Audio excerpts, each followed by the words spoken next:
প্রত্যেক দিনের মতো আজকেও সকাল সকাল ঘুম ভেঙে গেছে। তারপর উঠান দিয়ে হাঁটাচলা করলাম, এই রাস্তা দিয়েও হাঁটাচলা করেছি।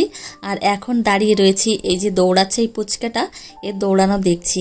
আমাদের বাড়ির পাশেই বাড়ি, তো এই যে ওদের বাড়িতে এসেছি, দেখলাম এত সুন্দর টগর ফুল ফুটেছে। আর জানো তো, বাড়ি থেকে বেরোনোই হয় না, পাশের বাড়িতেই মানে যাওয়া হয় না, এরকম একটা ব্যাপার হয়ে দাঁড়িয়েছে। তো এদিকে ফুলগুলো এত সুন্দর লাগছিল, আর সকালে ঠান্ডা ঠান্ডা আবহাওয়া, আর গতকালকে বৃষ্টি হয়েছিল জন্য পরিবেশটা অনেকটা পরিমাণে ঠান্ডা রয়েছে। তো যাই হোক, হ্যালো বন্ধুরা, কেমন আছো তোমরা সবাই? আশা করছি তোমরা যে যেখানেই আছো প্রত্যেকেই খুব ভালো আছো। আমিও বেশ ভালো আছি। এস ফ্যামিলিতে তোমাদের সকলকে ওয়েলকাম এবং অনেক অনেক ভালোবাসা জানাই। এদিকে সকাল সকাল আমার শাশুড়ি মা আর শ্বশুরমশাই ক্যালেন্ডার নিয়ে বসেছে, যে কবে পূর্ণিমা সেটাই দেখছিল। সকাল সকাল সময় নষ্ট না করেই চলে এসেছি রান্নাঘরে। আমাদের জন্য রান্না হয়ে গেছে, কিন্তু বাড়ির যে ছোট্ট ক্ষুদে সদস্য রয়েছে তার জন্যই এখন রান্না করছি। আজকে সকালবেলায় মামামকে আমি ডালিয়ার খিচুড়ি করে খাওয়াবো, কেননা আজকের পরিবেশ অনেকটা পরিমাণে ঠান্ডা রয়েছে। আর এই যে দেখো, কড়াইতে সাদা তেল দিয়ে দিয়েছি, সেই সঙ্গে জিরা ফোড়ন আর একটু গ্রেট করা আদা দিয়ে ফোড়নটা দিয়ে দিলাম। আর এখন আমি মুগ ডাল, সেই সঙ্গে ডালিয়াটা ভালো করে ধুয়ে পরিষ্কার পরিচ্ছন্ন করে এই যে দিয়ে দিয়েছি।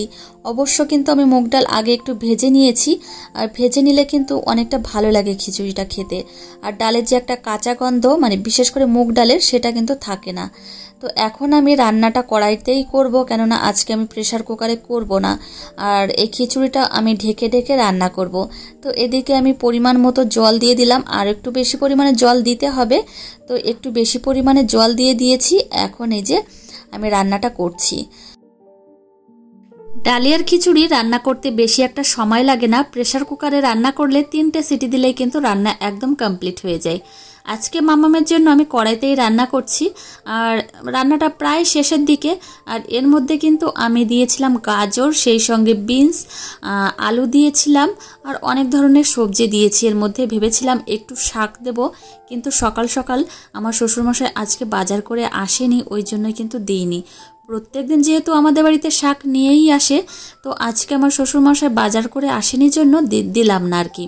তো এদিকে দেখো, খিচুড়িটা রান্না করা হয়ে গেছে, আর এই বোলের মধ্যে রেখে দিয়েছি। মামাম কিন্তু এতটা পরিমাণে খাবে না, আমি এমনি নামিয়ে রেখেছি। তো এই যে দেখো, আমার মামাম ঘুম থেকে উঠে গেছে, আর এই যে পটি করতে বসেছে। আমি ভাবলাম যে তোমাদের সঙ্গে শেয়ার করব না, তবুও পরে ভাবলাম কি যে না, শেয়ার করেই দিই। তো মামাম এদিকে পটি করছে, ওকে আবার ফ্রেশ করাবো, তারপর কিন্তু খাবারটা খাওয়াবো। খাবারটা কিন্তু একদমই রেডি করা রয়েছে। মামামকে ফ্রেশ করানো হয়ে গেছে, আর এদিকে চলে এসেছি ওর খাবারটা নিতে। তো দেখো, এই পরিমাণ আমি ডালিয়া নিয়ে নিয়েছি, আর মামাম কিন্তু একদমই খেতে চাইছে না আজকে। তোমরা হয়তো ভাবো মামাম প্রত্যেক দিন হয়তো খুব সুন্দরভাবে খাবার খেয়ে নেয়, কিন্তু এমনও দিন আছে মামাম খেতেই চায় না খাবার, খুব কান্নাকাটি করে, যেমন আজকে করছে, খুব কান্নাকাটি করছে। আর আমি কিন্তু ওকে বকা দিচ্ছি না, ও আমার মুখের দিকে তাকাচ্ছে আর নিজেই কান্না করছে। আজকে সকালের খাবারটা খাওয়াতে মামামকে অনেকটা সময় লেগে গেছে, 30 মিনিট লেগেই গেছে। আর মনে মনে ভাবছিলাম যে যেসব দিদিভাইদের বাচ্চারা খেতে চায় না, তাদের কি কষ্ট হয় প্রত্যেকটা দিন, আর বিশেষ করে 3-4 বেলা তো খাওয়াতেই হয় বাচ্চাকে, তো তাদের কি কষ্ট হয় সেটাই কিন্তু মামামকে খাওয়ানোর সময় আজকে মনে মনে ভাবছিলাম।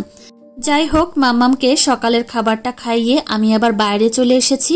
আমার শাশুড়ি মা মাছ কাটছে, আমাকে বলল একটা শিঙি মাছ দিয়ে যেতে, কেননা মামামকে আজকে শিঙি মাছের ঝোল খাওয়াবো।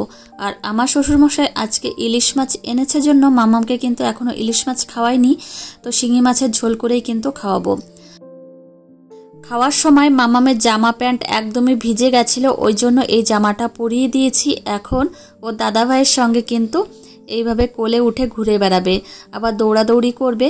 এই যে দেখো, টাইম কলের জল এসেছে, আর জানো তো সকাল 10টা কি 10:30 নাগাদ আসে, আবার 2-2-2:30 নাগাদ আসে। তো এইভাবেই কিন্তু এই যে দেখো, মামা বাবার জল ধরছে। তো ও কিন্তু ওর দাদাভাইয়ের সঙ্গে বেশিরভাগ সময়টা কাটায়। দাদাভাইকে কিন্তু ও প্রচণ্ড পরিমাণে ভালোবাসে। আমি সবসময় চাই যে আমার মেয়ে ওর দাদাভাই, সেই সঙ্গে ওর ঠাম্মির ভালোবাসা এবং আশীর্বাদ 2 হাত ভরে যেন পাক। আর আমার মেয়ে যেন একজন সুন্দর মনের মানুষ তৈরি হয়, একজন ভালো মানুষ তৈরি হয়, এটাই কিন্তু আমি সবসময় চাই। তো যাই হোক, এখন কিন্তু প্রায় 11:30 বাজতে আসলো। মামামকে এখন আমি মৌসুম্বি লেবুর রস করে খাওয়াবো। তার জন্য এই যে রান্নাঘরে এসেছি, এখন মৌসুম্বি লেবুর রসটা বের করে খাওয়াবো। সেই সকাল থেকেই কিন্তু সংসারের কাজকর্ম থাকে, আবার মামামের খাওয়া দাওয়া, সেই সঙ্গে নিজেদের খাওয়া দাওয়া, এইভাবেই কিন্তু ঘড়ির কাঁটার সঙ্গে তাল মিলিয়ে কাজগুলো করতে থাকি। বিশেষ করে সকালের দিক থেকে যদি কাজগুলো একটু গুছিয়ে করা যায়, তাহলে কিন্তু একদম ঘড়ির কাঁটার সঙ্গেই কিন্তু তাল মিলিয়ে সংসারের কাজ, সেই সঙ্গে মেয়ের কাজগুলো সুন্দরভাবে পরিপাটি করে করতে পারি। আবার এই সকালের দিকে যদি একটু দেরি করে ঘুম থেকে উঠি, প্রত্যেক দিন তো সকালবেলা ওঠা হয় না, মাঝে মধ্যে কিন্তু দেরি হয়েই যায়, সেদিন কিন্তু আর কাজ করে পারি না, সেদিন প্রচণ্ড কষ্ট হয়ে যায়। তো এই হচ্ছে ব্যাপার। তো আজকে মাম্মামকে এই যে দেখো 3টে মৌসুম্বি লেবুর রস করে খাওয়াচ্ছি। তো এতটা পরিমাণে হয়েছে, আর এই যে গ্লাসটা কিন্তু তেমন একটা বড় না, একদম ছোট সাইজেরই। তো এখন এই খোসাগুলো আমি এই বাটির মধ্যে রেখে দিচ্ছি, একদম পেছনে ঘরের পেছনে ফেলে দিয়ে আসবো। এগুলো তো আবার গরু খায় না, তোমাদের তো বলেছি। তো যাই হোক, এখন মামামকে ঘরে গিয়ে খাইয়ে দিয়ে আসবো। দেখো 11:30 বেশি বেজে গেছে। তো এই যে আমার মা লক্ষ্মীকে এখন আমি খাইয়ে দিচ্ছি। আর মৌসুম্বি লেবুর রসটা ও বরাবরই খুব ভালোবাসে খেতে। তো এই যে দেখো খুব সুন্দরভাবে খেয়ে নিচ্ছে, আর লাস্টে ওর হাতে এই গ্লাসটা দিতে হয়, আর নিজে নিজে কিন্তু খেতে চায়। আর একটু থাকলে ওর ভালো হতো, ও একা খেতে পারতো। আর দেখো কাপড়টা দিয়েছি ওর হাতেও, ও একাই মুছছে। তো জানে যে এটা দিয়ে মুখটা মুছতে হয়। তো এই যে মামামকে এখন খাইয়ে দিলাম, তারপর কিন্তু স্নান করাবো, স্নান করিয়ে ঘুমটা পাড়াবো। এখন স্নান করাবো না, স্নান করাবো কিন্তু 12টার দিকে। তোমাদের দাদাভাইকে ফোন করে বলেছিলাম যে মামামকে কেলক্স খাওয়াবো, তো নিয়ে আসতে, দেখো নিয়ে এসেছে। কেলক্স এনেছে, কিন্তু এটা নিয়ে এসেছে চকোসের। তো মামামকে এই চকোসেরটা খাওয়াবো না, তো মামামকে আমি কর্নফ্লেক্স খাওয়াবো, যেটা একদম নর্মাল সেটা খাওয়াবো।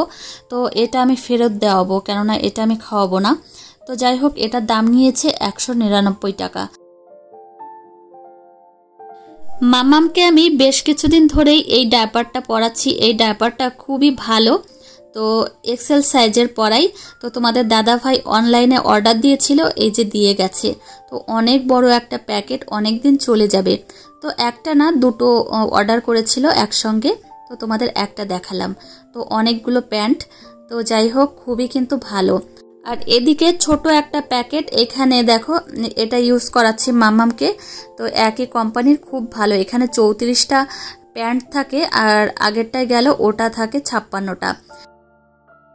আজকে কিন্তু ঠাকুর পুজো দিতে অনেকটা পরিমাণে দেরি হয়ে গেছে, কাজের চাপ একটু বেশি ছিল, ওই জন্যই কিন্তু একটু দেরি হয়ে গেছে।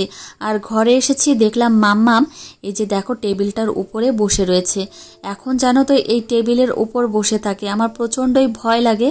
ভাবছি তোমাদের দাদাভাইকে বলবো টেবিলটা এখান থেকে সরাতে, আবার সরাতেও ইচ্ছা করে না, এখানে অনেক জিনিস থাকে, ওই জন্যই।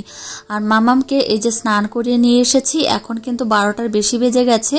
তো এখন ডাইপার পরিয়ে দিচ্ছি। প্রত্যেক দিন কিন্তু দুপুরবেলা ঘুমের আগে একটা ডাইপার পরাই। আর এত পরিমাণে দুষ্টুমি করে, স্থির থাকে না যে একটু তাড়াতাড়ি করে ওকে জামা প্যান্ট পরিয়ে দেবো, একটু রেডি করাবো, স্থির থাকে না, দৌড়াদৌড়ি করতেই থাকে। তো ওই জন্য বেশি সময় লেগে যায় আর কি। তো এখন মামামকে বডি লোশন লাগিয়ে দিয়েছি, এখন মুখে ক্রিমটা লাগিয়ে দিয়ে তারপর ওকে ঘুম পাড়াবো। তো আমার মেয়েকে কিন্তু দুপুরের খাবারটা, যে ভারী খাবারটা খাওয়াই, মামাম যখন ঘুম থেকে ওঠে তারপরেই কিন্তু খাওয়াই। আর ঘুমের আগে যে খাওয়ালাম মৌসুমি লেবুর রস, সেটাই কিন্তু খেয়েছে। তো এই যে দুষ্টুমি করছে, আমি শুয়ে না পড়লে মাম্মাম শুতে আসেই না, প্রত্যেক দিন এমনটাই করে। তো এই যে আমি শুয়ে পড়েছি, আর ও এসে আমার পাশে শুয়ে পড়েছে। তো এখন এই যে মাম্মামকে ঘুম পাড়িয়ে যাব বাইরে। মাম্মাম আজকে ঘুমিয়েছিল দুপুর 12:30টার সময়, আর এখন বাজে 1:45। আমার শ্বশুরমশাই খাচ্ছে, আমি খেতে দিয়েছি, আর শ্বশুরমশাইয়ের খাওয়া হয়ে গেছে। এখন মাম্মামের খাবারটা রেডি করছি। মাম্মাম ঘুম থেকে উঠে গেছে। তো এই যে শিঙি মাছ দিয়ে, সেই সঙ্গে মাকড়া বেগুন এবং আলু দিয়ে তরকারি হয়েছে। এই তরকারিটা মাম্মামকে এই তরকারি দিয়েই মাম্মামকে আজকে দুপুরের খাবারটা খাওয়াবো। জানো তো, শিঙি মাছের পেটের দিকে একটা পাখনা থাকে, সেই পাখনার গোড়া দিয়ে না একটু কাটা টাইপের থাকে, আমি ওটা ফেলে দিই ভাত খাওয়ানোর সময়, কেননা ছোট্ট ছোট্ট কাটা থাকে। তো ওটা ফেলে দিই। আর এই যে দেখো একদম ফ্রেশ মাছ পাওয়া যায় কিন্তু শিঙি মাছে, কাটা থাকে না তো, একটা কাটা, ওই জন্যই। আর খাওয়াতে বেশ সুবিধা হয় বাচ্চা কাচ্চাদের, ওই জন্যই কিন্তু শিঙি মাছটা খাওয়ানো। দুপুর থেকে অনেকটা বিরতি নিয়ে আবার চলে এসেছি সন্ধ্যার সময়। আজকে মামামকে সন্ধ্যার সময় আমি খাওয়াবো কর্নফ্লেক্স। তার জন্য এই যে দেখো বাটিতে গরম দুধ নিয়ে নিয়েছি, আর এখন এর মধ্যে আমি কর্নফ্লেক্স দিয়ে দেব। আর সন্ধ্যার সময় কিন্তু মামামকে এই খাবারটাই খাওয়াবো। তো এই খাবারটা কিন্তু মাম্মামকে আজকে আমি প্রথম খাওয়াবো। কেমন খাবে জানি না, যদি ভালো খায় তাহলে কিন্তু পরের ভিডিওতে তোমাদের জানাবো যে মাম্মাম খাবারটা কেমন খেলো। আশা করছি খুব ভালোই খাবে, খাবারটা কিন্তু খুবই ভালো। তো যাই হোক আমার প্রিয় বন্ধুরা, আজকের ব্লগে মামামকে সকাল থেকে শুরু করে সন্ধ্যা পর্যন্ত কি কি খাওয়ালাম সেটাই কিন্তু তোমাদের সঙ্গে শেয়ার করলাম। আশা করছি তোমাদের খুব ভালো লেগেছে। আর ভালো লেগে থাকলে কিন্তু অবশ্যই একটা লাইক কমেন্ট করো। আর তোমাদের সঙ্গে দেখা হবে কিন্তু পরে ব্লগে।